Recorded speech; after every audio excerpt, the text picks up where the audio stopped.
Good morning friends, welcome to our channel. ఎవరైతే మన ఛానల్ని మొట్టమొదటిసారిగా చూస్తున్నారో ఎవరైతే ఉన్నారో ప్రతి ఒక్కరూ మన ఛానల్ని సబ్స్క్రైబ్ చేసుకోండి. సబ్స్క్రైబ్ చేసుకున్న వెంటనే బెల్ అనే గంటను ఆన్లో పెట్టుకోండి. అదేవిధంగా బెల్ అనే గంటను ఆన్లో పెట్టుకోవడం వలన మన ఛానల్లో పెట్టే ప్రతి ఒక్క వీడియో మీకు నోటిఫికేషన్ రూపంలో అందుబాటులో ఉంటుంది.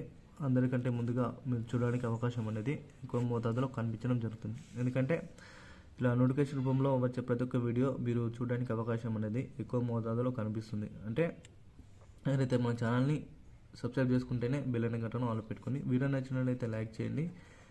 మన ఈ వీడియోకి దాదాపు 1500 లైక్ని ఎక్స్పెక్ట్ చేస్తుంది. ప్రతి ఒక్కరు కూడా లైక్ కొట్టండి. లైక్ కొట్టడం వలన ఈ యొక్క ఇన్ఫర్మేషన్ కూడా అందరికీ రీచ్ అవుతుంది. అదేవిధంగా వీడియోను కూడా అందరూ కూడా షేర్ చేయండి.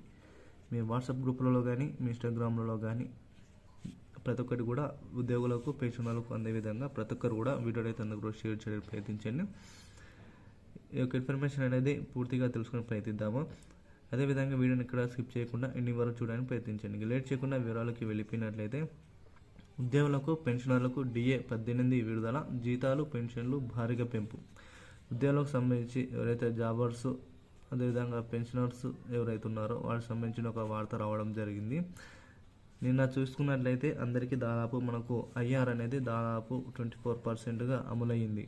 ఎందుకంటే కేంద్ర ప్రభుత్వం నుంచి 8th పే కమిషన్ అమలులో ఉన్న దృష్ట్యా కేంద్ర కేబినెట్ అనేది ఆమోదించడం వలన డిఏ విషయంలో, జీతాల విషయంలో, పెన్షన్ల విషయంలో కూడా భారీగా స్పందన రావాలని, భారీగా జీతాలు పెన్షన్లు పెంచాలని కూడా డిఏను కూడా విడుదల చేయాలని కూడా ప్రభుత్వం అయితే పేర్కొంది.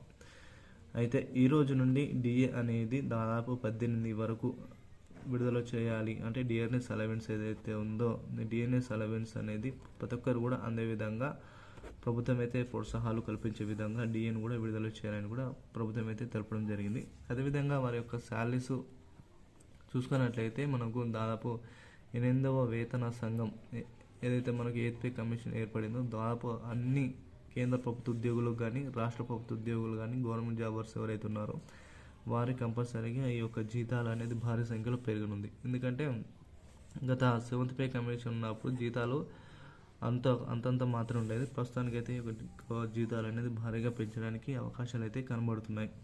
ఈ యొక్క రానున్న ఫిబ్రవరి 1వ తారీఖు లేదా 2వ తారీఖు ఏదైతే మనకు బడ్జెట్ సమావేశాలు ఉన్నాయో బడ్జెట్ సమావేశాలలో నిర్మలా సీతారామన్ గారు ఈ యొక్క వీటిపై కూడా చర్చించి వీరి యొక్క జీతాలను అదేవిధంగా పెన్షన్లను భారీగా పెంచడానికి అవకాశాలు అయితే కనబడుతున్నాయి. మనం పెన్షన్లు చూసుకున్నట్లయితే దాదాపు 9,000 నుండి 18,000 రూపాయలను పెన్షన్లకు అందే విధంగా ప్రభుత్వం ఇచ్చే ప్రోత్సాహాలు అయితే కనిపించడం జరిగింది. దాదాపు చూసుకున్నట్లయితే 65 నుంచి 70 ఏళ్ళలోపు ఎవరైతే పైబడిన వారు ఉంటారో వారికి 10% పెంచి, అదేవిధంగా 60 నుండి 65% ఎవరైతే ఉన్నారో వారికి 5% ఈ యొక్క డిఏను అదేవిధంగా పిఆర్సీని పెంచడానికి అవకాశాలు అయితే ఎక్కువ సంఖ్యలో కనబడుతున్నాయి. ఎందుకంటే వీటిపై కూడా జీతాలు పెన్షన్లు భారీగా పెంచాలని కూడా మనకు ఉద్యోగుల నుండి పెన్షన్ల నుంచి వచ్చిన వినతుల ఆధారంగా కేంద్ర ప్రభుత్వం నుంచి అయితే వీటిని అమలు చేసే దిశగా ప్రభుత్వం అయితే అడుగులు వేయడం జరుగుతుంది.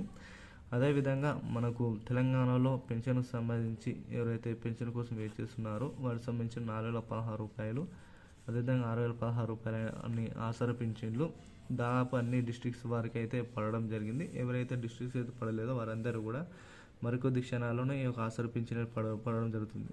అయితే నిన్న నుంచి జరిగిన ఏదైతే గ్రామ సభ మీటింగ్ ఉన్నాయో గ్రామ సభ మీటింగ్లో చాలామంది కూడా పెన్షన్ కోసం దరఖాస్తు చేసుకోవాలని, అదేవిధంగా మనకు ఇందిరమ్మ ఇండ్ల గురించి ఎవరైతే దరఖాస్తు చేసుకోలేదో వారు మరొకసారి అవకాశం అనేది కల్పించడం జరుగుతుంది. అదేవిధంగా మనకు కొత్త చూసుకున్నట్లయితే రేషన్ కార్డు సంబంధించి కూడా దరఖాస్తులు అనేది స్వీకరణ జరుగుతుంది. అదేవిధంగా లబ్ధిదారులు ఎవరైతే ఉన్నారో వాళ్ళు ఎవరైతే ఎలిజిబుల్ ఉన్నారో వారందరినీ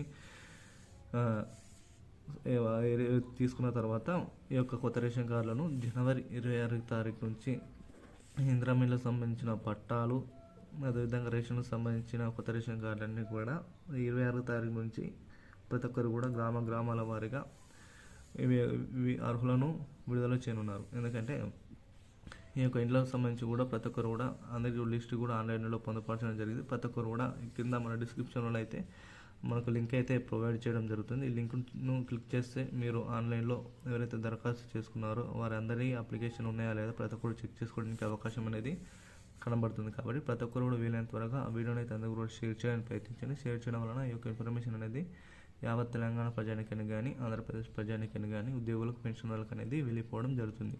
వీడియో నచ్చినట్లయితే లైక్ చేయండి. వీళ్ళని త్వరగా వీడియోని కూడా అందరూ కూడా షేర్ చేయడానికి ప్రయత్నించండి. Thank you.